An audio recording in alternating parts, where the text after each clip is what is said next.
Welcome back to the Metal Exchange. Justin and Chris back again this week, a little unexpected, covering Viper's second album, Theater of Fate, from 1989, going way back in the archives for this one.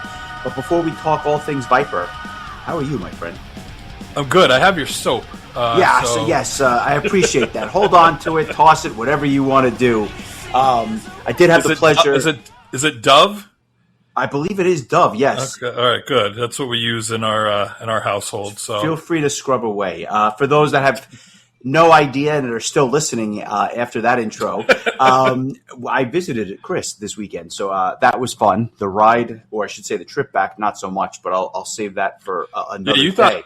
You thought the trip down was bad. I'll take that. I would have taken that 4-hour delay on the way back in a heartbeat, with all things considered. But alas. Here we are. Really excited to talk about this album. But before we get there, a few things I want to mention, and one or two I'm particularly interested to hear your thoughts on. And I'll start with the new Camelot single, which seems to be getting a lot of attention, if you will. It dropped about a week ago. It's called Ashen World. Have you had a chance to listen to it? And if you have, what were your thoughts on this new piece of Camelot music? I listened to it once, and I placed it on my next playlist, which I still have to send you and upload to Spotify. But it was, I don't know, felt like it was just pretty much par for the course with them lately. Definitely not bad by any stretch of the imagination, but also like I spent a good portion of today listening to some of the old Camelot that Khan's going to be performing at Prague Power, and so it's kind of hard to compare those two eras to one another, at least for me. But I mean, it's a solid track. I thought that the last Camelot album was the best one they've done in the Tommy era, so I'm hoping that the trajectory continues to move upward. I mean, I don't get as excited about Camelot as I did when, they released new albums like Karma and the Black Halo, but they're still a big heavy hitter, and obviously I'm gonna listen to the album Dark Asylum when it comes out later this year. It's interesting because do you remember when we talked about Epica and I said I didn't rank that last Epica album on my top of the year list because I'm like, and maybe it was 2 albums ago at this point, but I basically had said something to the effect of, there's certain bands I hold to high standards, and as good as it is, it's nothing different, and therefore it didn't knock my socks off. Although in a vacuum, it was a very good album. It's just not, it was more of the same from them. If you listen to this song and you don't have the benefit of hindsight, I think most people would say it's a very good song. But to your point, we have the benefit of an entire back catalog, and I don't think that they broke any new ground with this single. What's interesting is, even though I say that kind of like good song, maybe a very good song, but it just like the rest of the catalog, there are some bands that seem to transcend that. We always talk about Amorphous, where I seem to love every new album, even though it sounds exactly like their prior albums, but they're just so good at the formula. And maybe I just like the formula better at this point. But regardless, a lot of people criticizing the new single, if I'm being honest, just because they're saying it's more of the same. And they're right. They're right about that. But as a standalone song or a song as part of a new album, I thought it was a good to very good track. Yeah, I think the Epica album you're referencing is Omega from 2021. Yes. I think I had that as like my runner-up for album of the year, trailing only the new Halloween album, and you didn't have it on your list at all. And I remember we had a little bit of a disagreement about that, and I even chose the album to review in long form in hopes that I would try to convince you otherwise. I don't remember if I was successful or not, but yes, that's just to add a little more detail to that. So yes, I totally understand that. On the other side of the coin, Xandria has a new album called Eclipse coming out later this year, and they just released a new single called North Star, which I'm listening to as we speak. And I have to say, so far, these singles have got me very excited about the whole album. It feels like they're also on an upward trajectory right now, and they've kind of embraced the Annette era of Nightwish kind of sound, and I think it's really working for them. So I put that up with the new Triosphere as two of the albums I'm really excited about coming out later this year for sure. So I haven't heard the new single yet, but I really like the first single. So if this is any indication, this may be their best album, and they have quite a discography at this point, but I'm looking forward to it immensely. And something else I'm looking forward to, a band out of Greece, a prog metal band that I thought was dead and buried, but apparently they just released a new single about a week and a half ago, and prior to that, about 2 months ago, they had released another single that just went completely under my radar. The band is called Fragile Vastness. They're out of Greece. I have some of their old albums, and I love them in the early 2000s and, kind of like 2004, 2006 era, if I'm not mistaken. Thought you were going to say Need. No, although quite frankly, this predates Need, although they're long overdue as well. Great band. I'll post one of their tracks for those that are not familiar, or maybe people that just hadn't kept track of the band over the last 15 or so years. So happy to see them back. And another huge surprise, and I actually think you're going to be particularly interested in this one. There's a guitar player out of Seattle by the name of Perry Roca, and he has a band called Ruin and Reverie. Prog metal band. His debut album, I believe the album is called The Seed of Chaos. Interestingly enough, the vocalist on this album, Mr. Ray Alder, and I think you're going to be very happy about this one. I don't hear anybody talking about this, and I'm not sure why. If you're a fan of Fate's Warning, you're going to enjoy this album. The guy's a very good songwriter, a very good guitar player, and if you like Ray Alder, I mean, you'll listen to anything that the man sings on. So I strongly encourage you to check this one out as well. It's funny, again, referencing this year's Prog Power, I was listening to some Redemption earlier today, and I kind of almost had forgotten that he was such an important part of that band at one time. I now kind of think of them as another Tom England band, but yeah, that's exciting. I definitely will have to check that out. He is one of those vocalists I could pretty much just listen to anything that he does. I just one of my all-time favorite vocalists, dating back to Inside Out by Fate's Warning being one of my very first metal albums. Probably within my first 5 metal albums I ever owned, if not like 3 or 4. So yeah, I always found exciting. them to just be so accessible. No matter the era, really, but like especially the Ray Alder stuff was just always very clean, very very easy to get into as far as I'm concerned. Yeah, it's interesting. It just popped into my head that was our very first episode of the podcast, was that Inside Out album, and I remember choosing it because I just thought that it would be a really great launching point for what we were planning on doing, just because I know that it was an album that we both,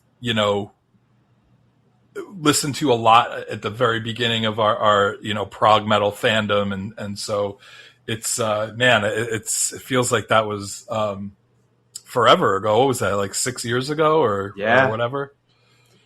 Time flies, to say the least. But that being said, a band that we've not talked about is Viper. And if you recall, at the end of the last episode, you had tossed over a choice to me of 3 Andre Matos albums. So I naturally picked what was behind door number 4, which was not one of the choices.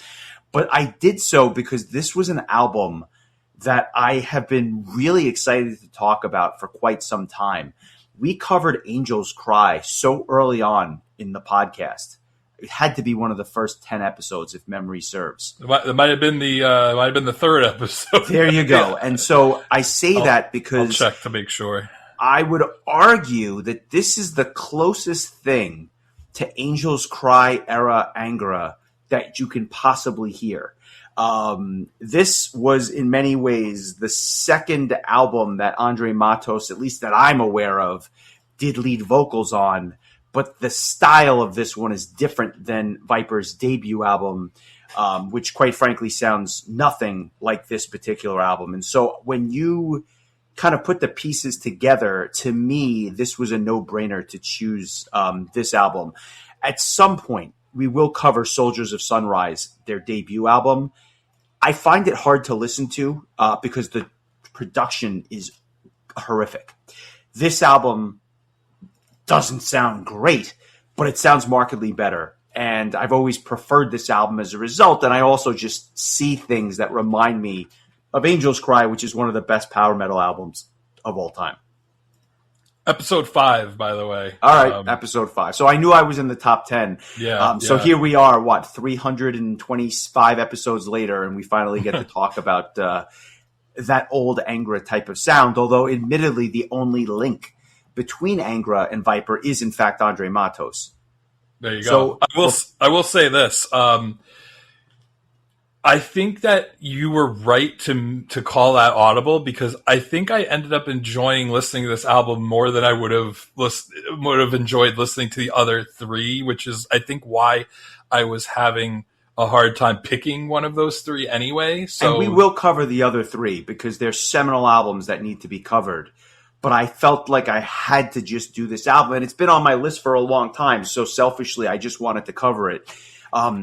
But when you look at these 8 tracks, and we'll obviously get into them, it's a fascinating journey. Again, it's Andre Matos on vocals. It's Pit Passarell on bass, Yves Passarell on lead guitar, Felipe Machado on rhythm guitar, and Sergio Facci on drums. The album came out, and it's a short album. It's under 35 minutes, but it came out October 15th of 1989. So it's nearly 40 years old, which is just incredible.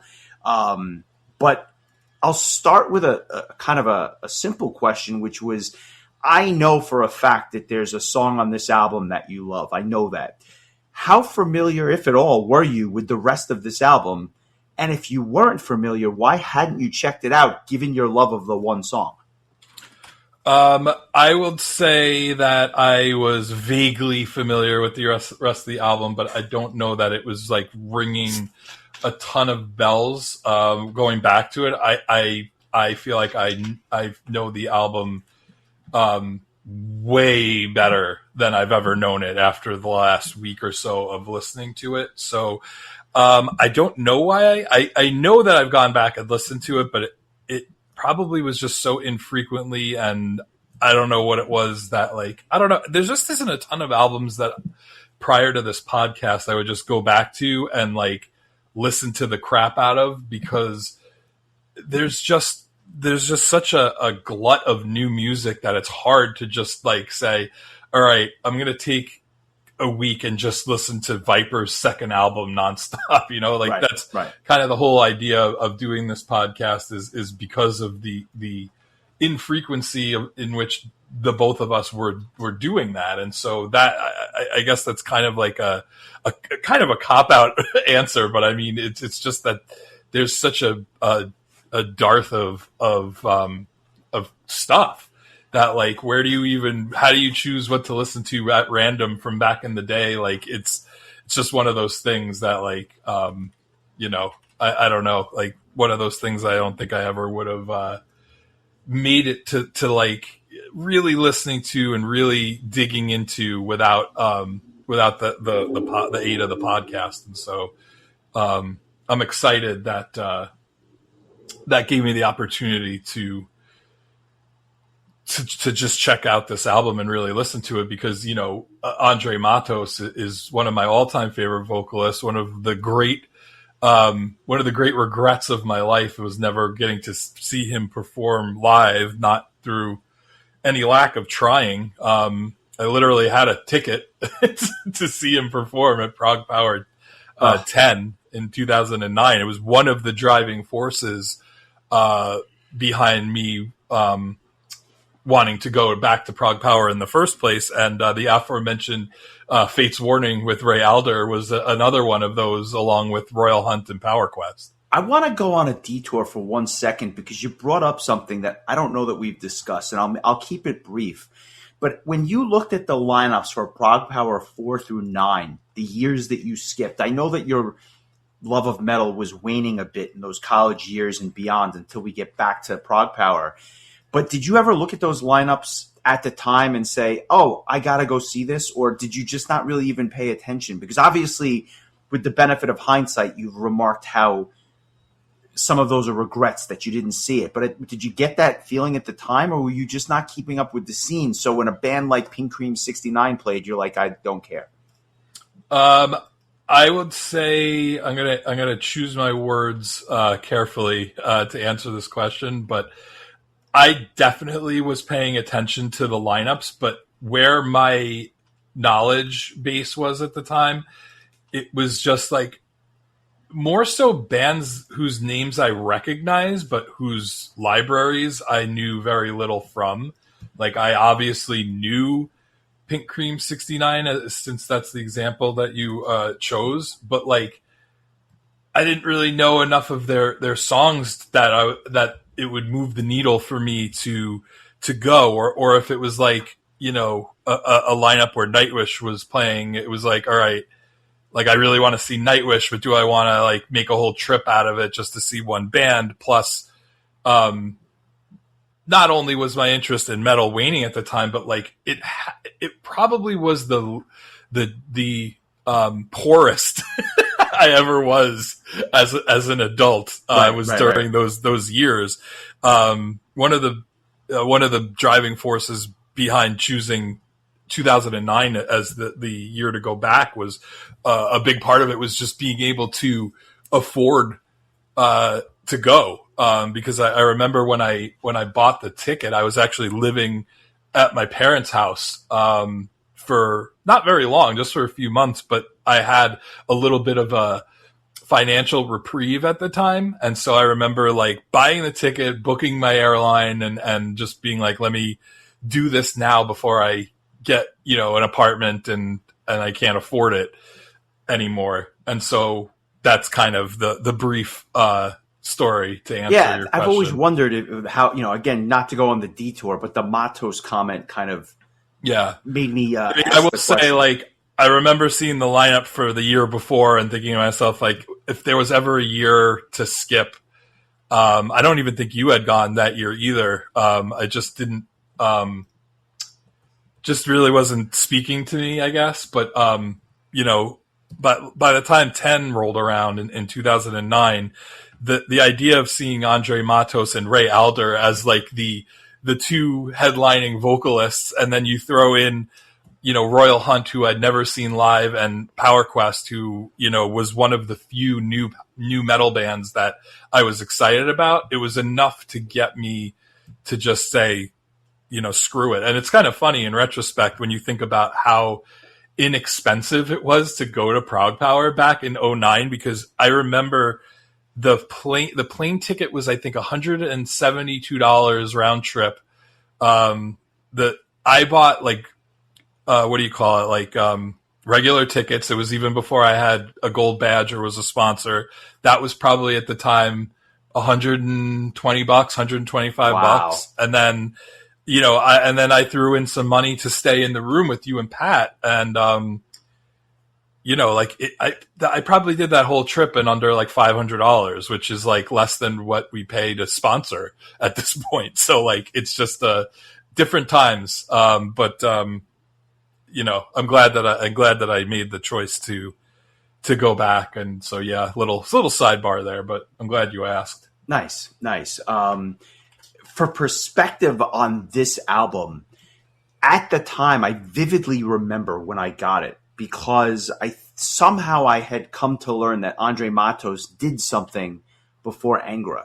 And obviously this album was not released in the United States, but what happened was Viper, back in 1997, I believe, had released a double CD with the first two albums, including this one.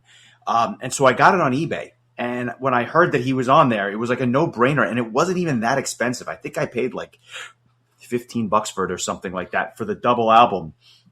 And I remember listening to the first one and being like, ugh, just because of the production. But then I put this on and I was hooked, like from the first listen. I have always low key thought this was an underrated gem of an album.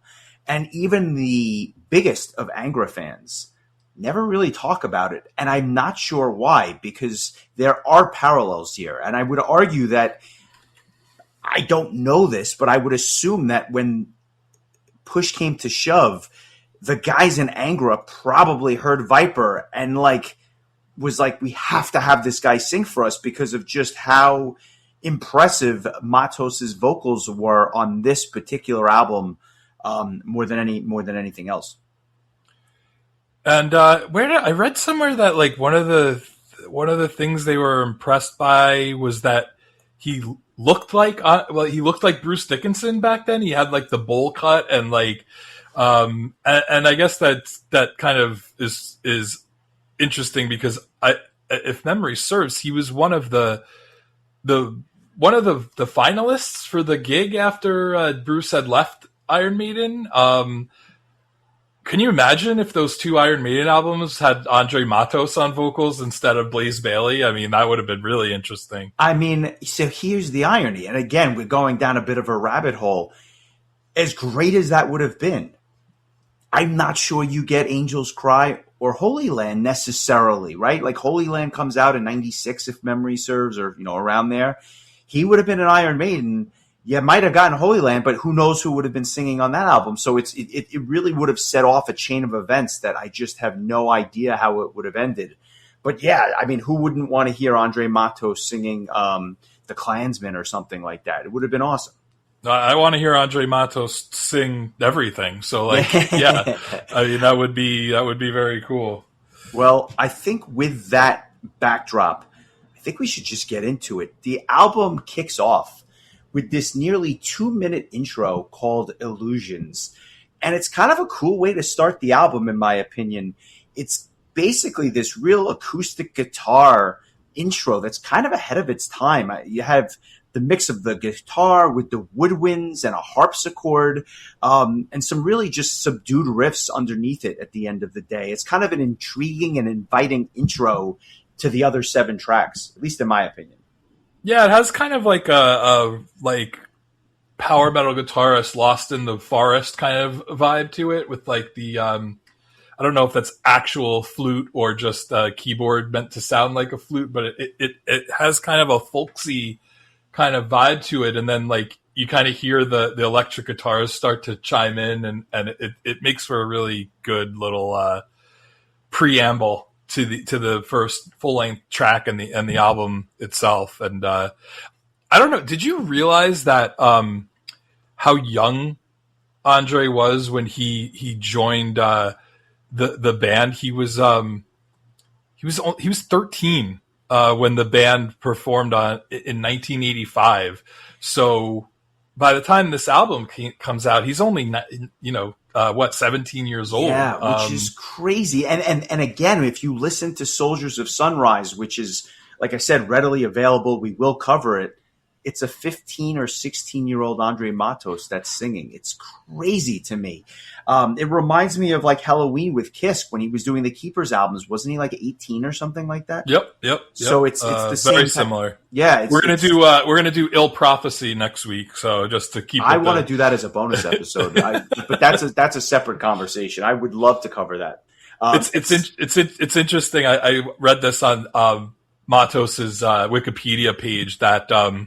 I love this line. It says, Matos continued on vocals, but he had no intention of remaining a vocalist, a role he assumed only because his singing was the, quote, least poor vocals of all of them, unquote, and because he physically resembled Bruce Dickinson. So he kind of saw himself as a keyboard player, believe it or not, and he would, if memory serves, like he did play keyboard for Angra for certain songs. I think I want to say for like Lisbon and some of the more piano driven songs. So I think feel like it was Silence and Distance, if memory serves. Yeah, and he did it with Shaman as well. Yeah. So it's interesting. It's still, I have to say, like anytime I hear his voice, it's such a bittersweet feeling, because it's like I'm happy that I get to hear Andre Matos' voice, but then I remember like how soon he left us, and it was only 47 years old when he passed, and it's just like still such a bummer. Probably the biggest name of the musicians that really made an impact on me as a metal fan early on. Not counting like a Chris Oliva, who would have already passed away at that point. So I remember the day I heard, and it was just like it was almost like one of those things where your brain feels like it's a sick joke at first, because it's like, why would Andre Matos die? Like he's not even 50 years old. Like that doesn't make any sense. Like yeah. And then and then Ozzy, lives to what, is in his 70s. I can't imagine Andre Matos lived the rock and roll lifestyle that Ozzy did. So, if you look at it from like a spiritual sort of way or whatever, things work in mysterious ways, but, at least he left us with some really great stuff, and we've already discussed all three of his Angra albums, but we still have Shaman and everything else. 3 albums of which I suggested last week that will be like you said, covered at a later date, and another Viper album. So not to mention all the great stuff he guested on. I remember when his solo stuff.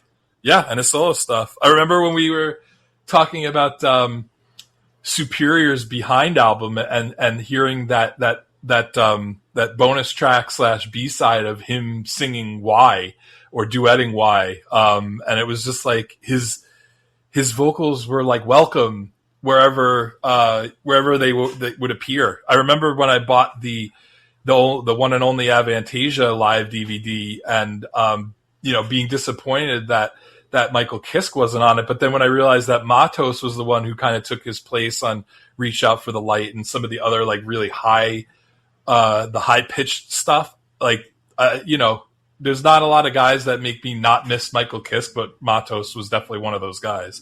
Yeah, well said. And I what's interesting is that the band would go on, Viper, that is, would really become a much thrashier band after this. The sound of the band would change dramatically. But here you have this intro track, and then the next track, At Least the Chance, you're off to the races immediately. The production, again, is a little thin, but the song itself has a fantastic riff. And Matos, for a mediocre vocalist, the best of the bunch, sounds incredible. The verses are really solid. The guitar solos kind of scream 1980s, but they fit nicely with what I'll call just that early power metal sound. And I think this particular song kind of straddles the neoclassical sound of Yngwie at times as well. But then there's the section with the woodwinds during the instrumental section. And again, what could be more Angra than the woodwinds? I love the subtle changes of pace throughout this song. Just a fantastic opening track. Maybe not my favorite track, but a perfect opener. Yeah, well said. Excellent description of the song. It's interesting. We don't get to do this very often, but we got to talk a little bit about this album in person before we, did the episode, and it was funny that we had a lot of the same feelings about, certain things sounding like a precursor to Angra, and it really makes you wonder. I mean, I understand that like the songs on this Viper album are credited to like the entire band, except for the last track I think is considered a Matos only composition. But it really makes you wonder how much influence Matos had in the songwriting for Angra, because it's like 2 of the songs that he has songwriting credit are Carry On and Lasting Child. And I definitely, there's parts on this album where I pick up like precursors to both of those songs, but not to like turn this into the Andre Matos show. Like the whole band definitely has chops. The guitar soloing is really technically excellent. It's not the best mixed album, but then again, if you're following up the previous album, it's like a markedly big improvement. Though I would place it somewhere underneath where Angels Cry would eventually land, 3 or 4 years later. But I don't know, like, where the prog / power metal scene like would have been in the '89. It's kind of, power metal's kind of in its infancy at this point, and so I wonder like how much this band got on anyone's radar outside of Brazil back then, or if this was something that more people became aware of through the knowledge of Angra years later. But like, getting back to the song, like that classical interlude where there's about, a minute 40, a minute 30 left in the song, that kind of thing is like, comes right out of Angels Cry. I think Carry On in particular, it's almost like, and plus like you have the minute and a half to 2 minute intro. I feel like this song, there's definitely parallels to Carry On. I don't know, it's probably not as good of a song, but you could see that there's like a germ of what would come, and it almost makes you wonder, like, would Angra have been a lot different without Andre if they had gone a different way with a different vocalist? I'd argue yes. Yeah. And quite frankly, when Andre left the band, Angra's sound changed quite a bit. Very, very good.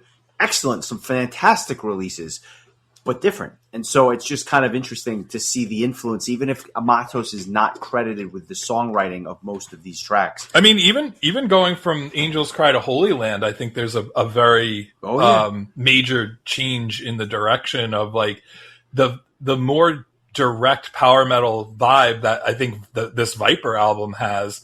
I think they went in a more folksy, progressive direction with Holy Land, and to this day, it's one of my favorite 1-2 punches of albums because they're both so excellent, but also so very different. You couldn't have two more different albums in every facet, production and everything else. I actually went back and listened to Angels Cry this week, and I made a mistake when I covered it. It is a 10 if there is a 10. I mean, it is just. But anyway, I digress. Actually, no. But to piggyback off of that, something that popped into my head the last couple of days was that at some point in time, and I don't know when it's going to feel right, but I think that I am probably going to pick an album that we did in the very early days of the podcast and do kind of like a revisit and see if our scores remain the same, because, it's now been about 6 years since we've done that episode, and we've covered so much more music. And I know that my knowledge base and my appreciation for different genres has certainly expanded a lot since then. So we're going to do some dissection and go back to the first black metal album that we did on the podcast. I mean, listen, man, like you pick what you want. Like I can't, that's the rule. Like if you want to pick an album that we've done already, I can't say anything against that. So, but I think it would be interesting because, like, I would especially love to go back and talk about Inside Out again, only because, in the early days, we didn't do the track by track analysis. It was kind of just like a free flowing discussion about the album. And I feel like, while I think there's benefits to having conversations in that style, I also think that it kind of doesn't have as much of a flow. Although this episode has been all over the place with sidebars, so it's probably the wrong time to bring that up. But anyway, that is something I would like to circle back to, and maybe even do like an Angels Cry versus Holy Land head to head or whatever. There's so much, but there's just still so many albums we haven't talked about at all. So just something. It's funny you mentioned that. I have an idea for that. I'll tell you offline, but I have an idea. Okay. That said, To Live Again is the shortest of the proper tracks on the album. I have always thought that this tune is fantastic. A 10 out of 10 song, if you will. This is, from the opening, has a big time feel to it. I love the cadence, and although the drums aren't the most special thing on this track, they do set the pace for the entire song. I love the verses. It's got that upbeat power metal feel with just a touch of like a punk angst to them, which I thought was really cool. And then the chorus is also really good and has this majestic kind of feel to it. And then you get to the instrumental section, and it doesn't keep the same pace. It actually speeds up quite a bit. And I think it's one of the best parts of the album, just that fast instrumental section. And then all of a sudden, the last verse continues at that same frenetic pace. So that really, you just kind of take off like a rocket ship. But at 3.5 minutes, it's a fantastic tune. And it's always been one of my favorites. So much so that I'm going to make it my song of the week. Besides, I think you're going in a different direction. So let's give To Live Again a listen, and then we'll come back so I can hear your thoughts.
So that was Viper's To Live Again.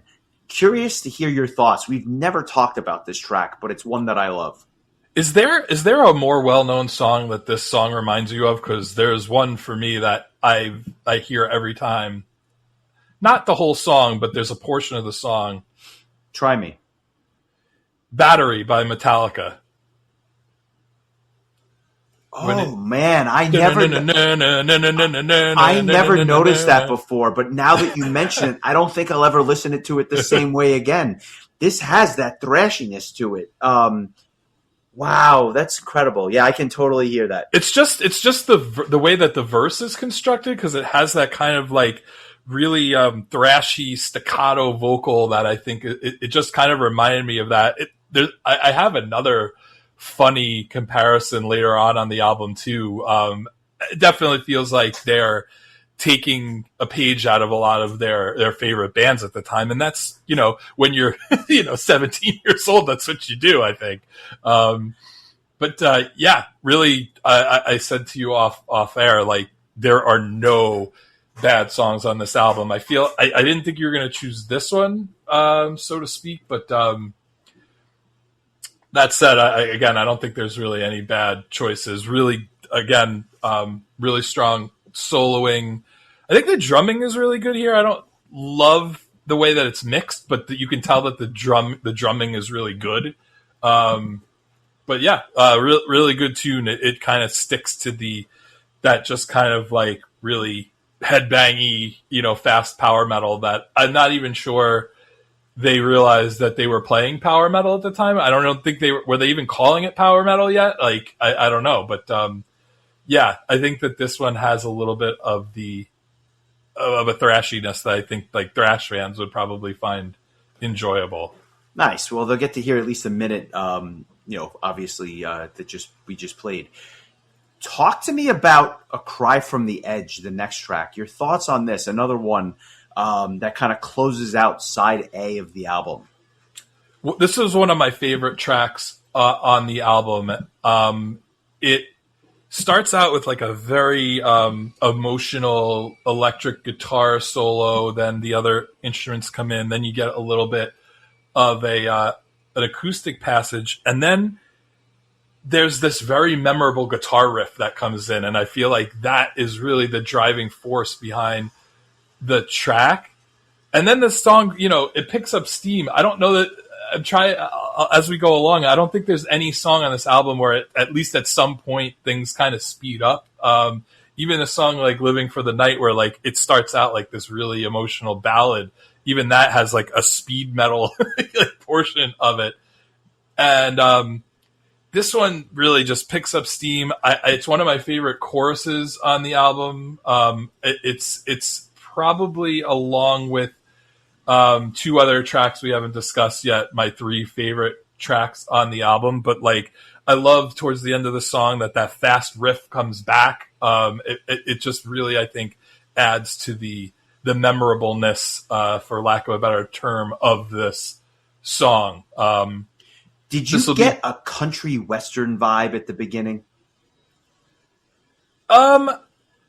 Maybe less so a country western vibe, and more so like a Wanted Dead or Alive by Bon Jovi kind of feel. I'll accept that. Yeah, but I say that to say this obviously the song picks up about 1:40 in, but to me, what stands out is the verses with Matos.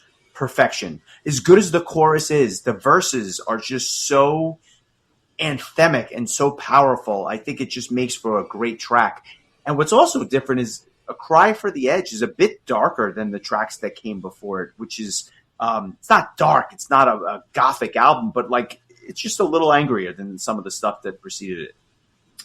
I would agree with that. I also I just want to say like the mesh of the meshing together of the acoustic and electric guitar in that first minute to minute and a half of the song really works for me. I enjoy that so much. And again, like I said, that riff, I think I'm definitely going to be revisiting this song quite a bit going forward.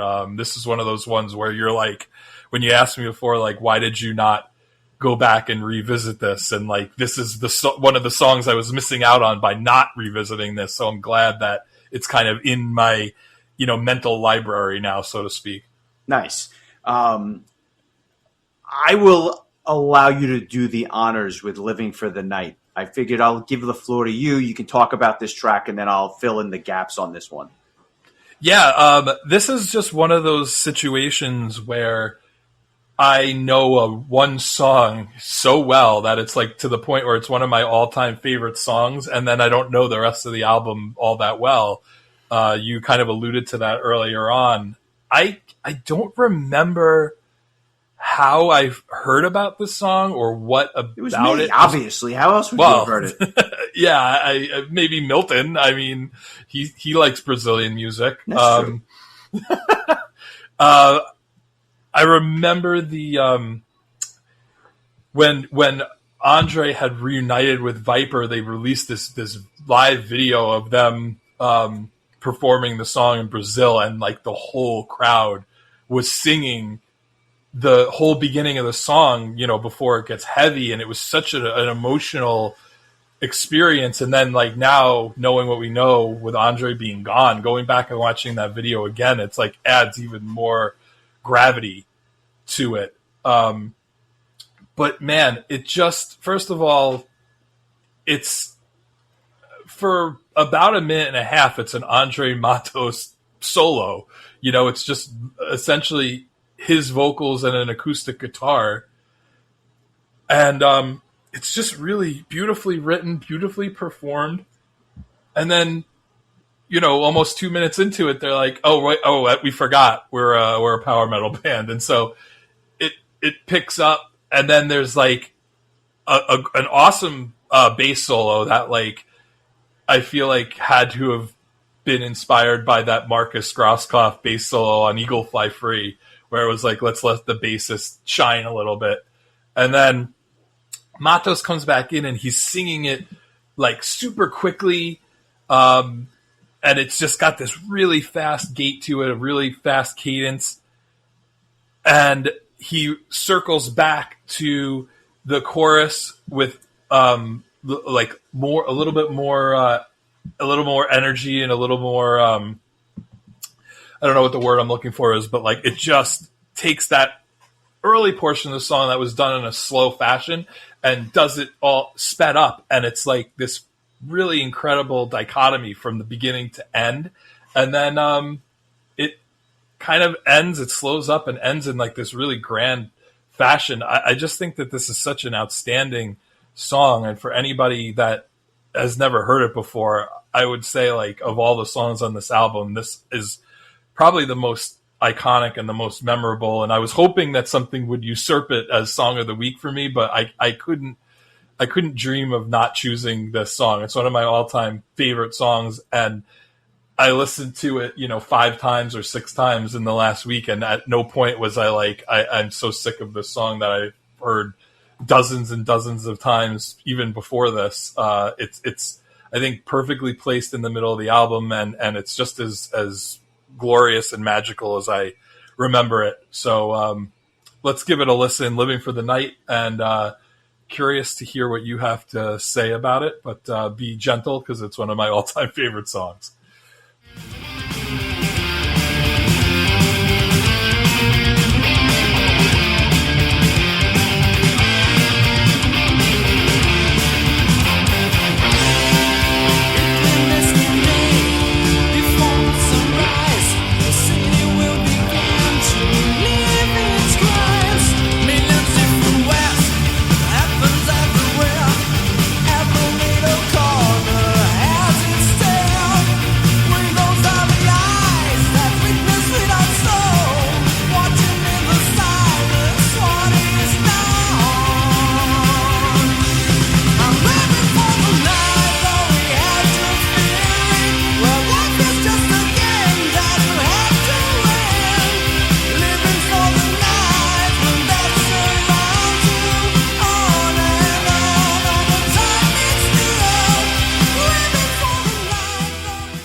I agree. I think this is their most well-known song, and it holds up exceptionally well.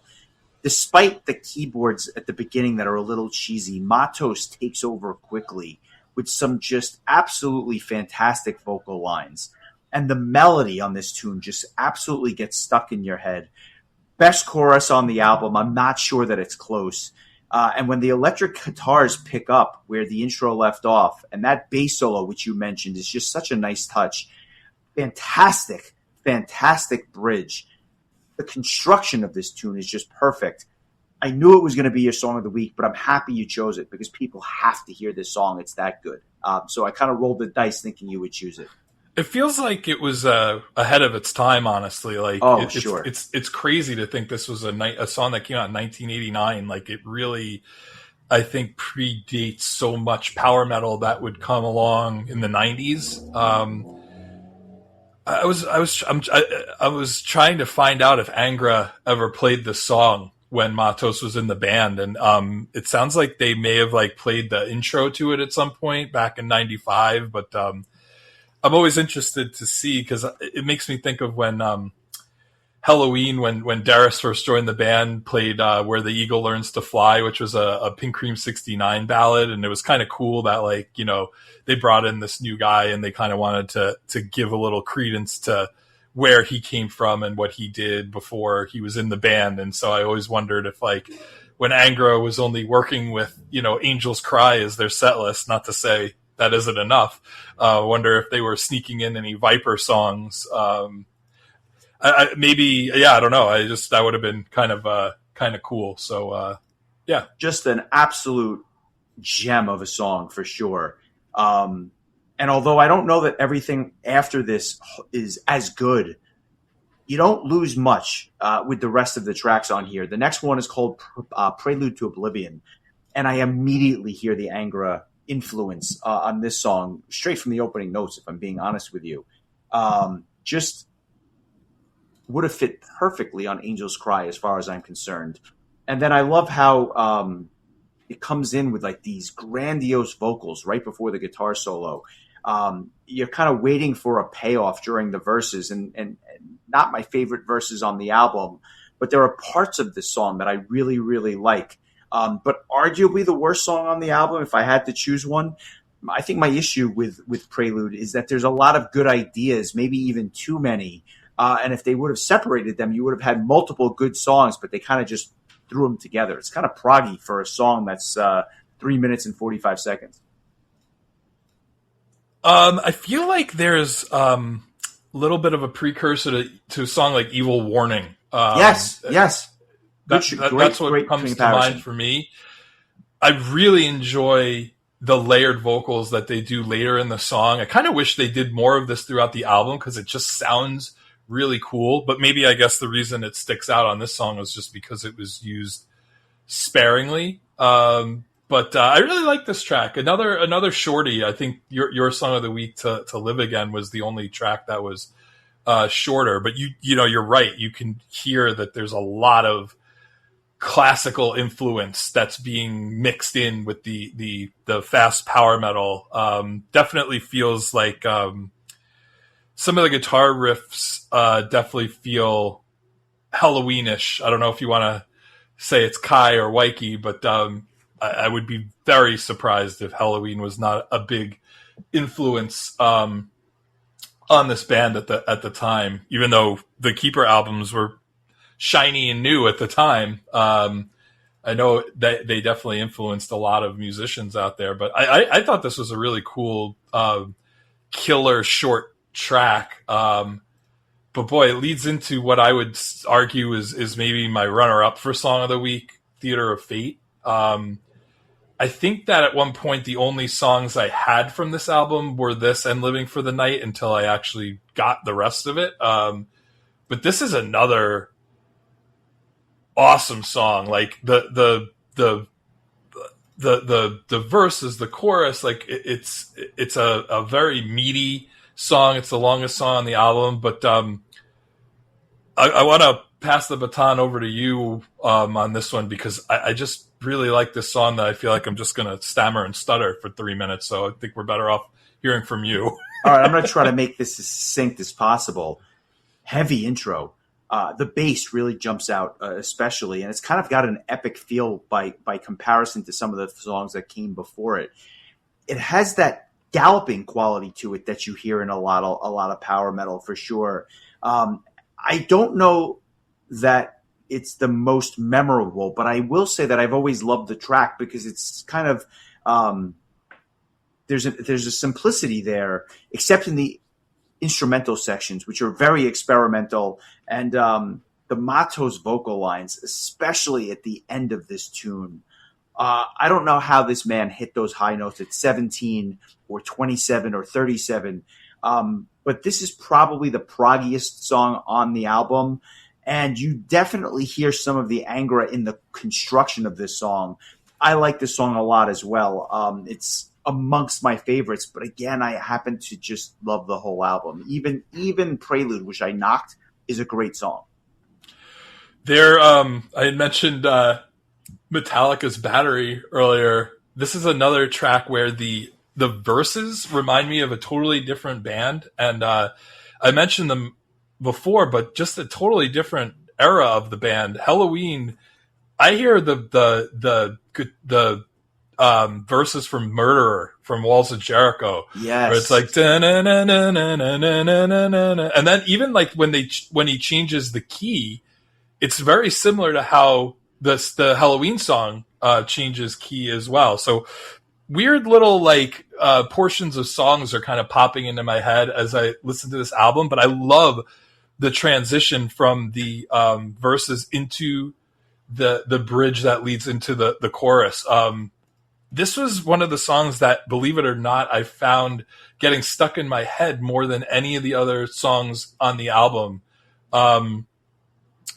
Again, like you said, it's proggy, so like it doesn't get lost in a 6+ minute song as a power metal song might do if it's just the same thing repeating, like three 3-minute power metal songs that were just repeated. There's just so much great stuff going on here, and I think some of the guitar soloing feels like what Angra would do, even though it's completely different musicians. I would really be curious to know if Viper was an inspirational band for, Kiko and Raphael when they were younger, and maybe them hiring Andre Matos made that all the more of a no-brainer if they were fans of this album in particular. But just to echo what you said, yeah, this really does feel like the precursor to Angel's Cry, even though only one person is on both albums. Well, I think another example of that is the last track, Moonlight, which is obviously based on Moonlight Sonata from Beethoven. But even with the simple piano, Matos just soars above it. And you can see why Angra had to be salivating over this guy, because it was the opportunity to work with like a generational type of talent. And I like how this last track goes from soft to bombastic to kind of understated again. And it's just seamless construction, the way it kind of weaves in and out. All while maintaining the original feel of the Beethoven song. It's kind of a melodramatic end, but it leaves you wanting more. And it's kind of a unique way to go out. It almost feels like a bonus track, but again, a very good tune. The parallels to me are Lasting Child on Angels Cry. Last track on that album, both tracks written by Andre, very similarly constructed as well, where it's a kind of a classical piano piece that meets a power metal ballad. Lasting Child was my song of the week, and to say what my song of the week on Angels, a 10 out of 10 album, just goes to show you how high of a regard I hold that song in. So I'm not going to say that Moonlight is on par with that, but it's still an excellent song. I think it's a great choice for the last song on the album. I think I have to take back what I said earlier, because I think this is the one track where things don't speed up at any point. Like, it maintains its kind of almost somber vibe, but then, like, you know, you throw in the string section, and it really, this is such a mature song for a bunch of young guys, particularly Andre, who wrote it at 17 years old. I have to say, this was a very impressive album. I am not familiar with the debut album, Soldiers of Sunrise, at all, so I look forward to discussing that with you in the future. But even if it's a very good album, which I'm not sure that it is, this is going to be a hard album to top. In my You're not opinion. going to like it as much. They sound like kids recording a demo, and I want to cover it. But this album is so underrated. And as I was kind of thinking to myself, like, what the score should be, I felt like every time I came up with a lower score, I felt like I was doing myself a disservice, and I kept bumping it up with each listen. So I will just kind of lead the charge here. This album is an 8.5 for me. This is a really fantastic album. Could the production be better? Yeah. Could it have used one or two more songs? Maybe. Maybe it's not perfect, but it's damn near close. And so I'm going to give it an 8.5, which is just a really amazing score for an album nobody ever talks about. If you're grading on a curve based on the age of the singer, this is a 12 out of 10. I'm going to go exactly with what you gave it. It's an 8.5 for me as well. One of my favorite albums that we've covered that I wasn't really aware of going into it. Not aware of, but just well-versed in. I will definitely be going back to a good number of these songs. I'm so happy that I hijacked your choice list. Yeah, so am I, because honestly, and I said it earlier, I think this was a better choice than any of the three albums that I suggested. I don't know, maybe with the exception of the Shaman debut. It'll be interesting at some point. We can actually post like our rankings of the greatest Andre Matos led albums of all time. I'll close with this clip from an interview that Matos did in 2013 regarding this album. He said, "It was a huge jump from one level to another level. We hired an English producer called Roy Rowland, who came to Brazil. The guy was really good, and we were so lucky that we had probably one of the best studios in town available for us. It was an old studio back from the 50s or the 60s, you know, from the cinema times. They used to record full orchestras there, and they had wonderful equipment like live board and tape recorders and all kinds of microphones and all kinds of rooms and acoustic piano and orchestra available and everything.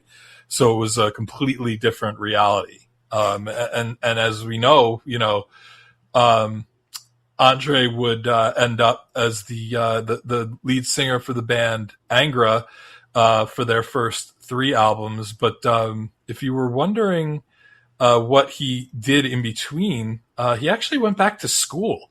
Went back to school and finished his education in music, specializing in orchestral conducting and music composition. And then I think he felt like it was time to join Angra at that point. You know, he went to school and had a little experience being in a metal band, and boy, like that was the beginning of such a magical run for a band that's still going today, Angra. And I know that, like, in retrospect, you know, Andre's time in that band is so short compared to the history of the band. You know, he was in the band for 7-8 years, and the band's been around for, you know, well over 35 at this point. But, you know, it still was such an important part of the birth of that band, and some of the songs that he wrote on those first 3 albums. So I look forward to discussing more Andre Matos albums with you in the future, although I will probably refrain from giving you any more choices going forward. I promise next time you give me a choice, or I will. Or maybe I should, since clearly you made the right call this nice. week. I promise next time I'll play within the lines and I'll color neatly. Just one bit of tour news I wanted to mention. Okay Goodnight, the prog metal or prog rock / prog metal band, is going out on tour. They head out October 28th, starting in Boston, Massachusetts, ending November 29th in Quebec City. So they're doing about, 25 or so dates over the course of a month. I'm going to try to check them out in New York City. I know they're playing Raleigh as well, so hopefully you get a chance to check them out. Really, really interesting band. I enjoyed their new album, which came out earlier this year. And if you're a fan of Lux Terminus or the Anchorette, they've got some interesting support acts joining them on this tour as well, depending on your location. So definitely something to check out. I actually am planning on hitting up that show with our mutual friend, Mr. Knops, or Uncle Knops, if you will. It's on a Saturday night in the city, so feels like kind of a no-brainer. And then between that and the Deer Hunter show, I feel like I'm really getting my prog rock on. That is definitely Knops influence for sure. As we look ahead to next week, I kind of struggled with what I was going to choose, but there was a band that I've had on my radar for a while. And when you combine it with the fact that this particular album recently, a couple months ago, celebrated an anniversary, it made sense. But the anniversary was kind of a special anniversary, not just because it had been a few decades since its release, but the album came out 50 years ago. Wow. I'm talking about the sophomore effort from Ritchie Blackmore's Rainbow, and I'm talking about Rainbow's Rising album from May 17th of 1976. A band we've not talked about, although we have obviously talked about Ronnie James Dio, the band's frontman. But this is an interesting time in music because you're starting to see that transition between like prog rock, which was huge in the early 70s, and starting to dip your toes into the metal water, which would be coming and then just kind of blown the doors off just a few years later. But you got, again, you got Zeppelin doing their thing and the Scorpions doing their thing, and we need to talk about those bands as well. But I really wanted to talk about this particular band and this particular album because I thought it was just something that you needed to hear the whole thing and just kind of appreciate. There's some really good stuff on this album. I remember the last time I listened to this album, and mind you, it was years ago. You've listened to this? Oh yeah, I remember thinking to myself, "This is really good." I thought this was a new thing for you, so I'm very impressed. I didn't realize that you were familiar. I can't promise you how much I'm going to remember outside of Stargazer, but I definitely remember listening to this. I was going listening to some of the older bands and just picking some of their more well-known albums. I remember I did the same thing with Jethro Tull as well around the same time. But I just remember putting this on and just really enjoying it. Nice. So yeah, I'm excited to talk. Should be an interesting conversation. So definitely something different. We were long overdue. Got some other cool stuff planned for the rest of the summer and beyond. But I had this on my list of bands to talk about, and I figured let's jump in with Rising. So we'll do that and more next week. Any other parting words before I let you go? I don't think I have any other than I still have your soap. Well, I would appreciate that back. Free to use it if you'd like, but we'll come back next week with more discussions of Dove and Rainbows Rising.